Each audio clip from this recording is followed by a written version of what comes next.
বাঘের তাড়ায় বাইক ফেলে দৌড় কুলতলির মৌপিট কোস্টাল থানার মধ্যে গুড়গুড়িয়ায়। স্থানীয় দুই ব্যক্তি বাইক নিয়ে বিকাশের মোড় থেকে বাড়ির উদ্দেশ্যে রওনা দেওয়ার সময় বাঘ তাদের উপর ঝাঁপিয়ে পড়ে। অল্পের জন্য প্রাণে রক্ষা পায়।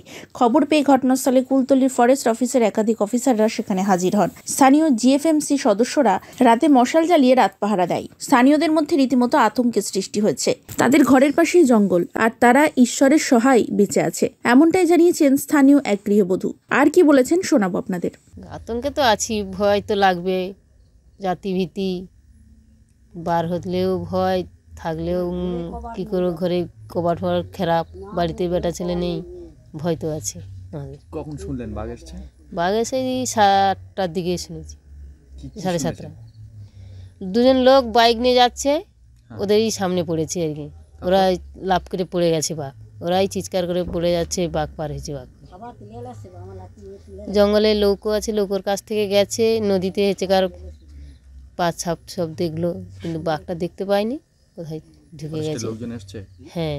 কি বলছে ফরেস্টের লোক, বাঘ আছে? আগে বলছিল তো আছে, তারপরে এখন কি জানা যায়নি, দেখতে পায়নি বাঘ।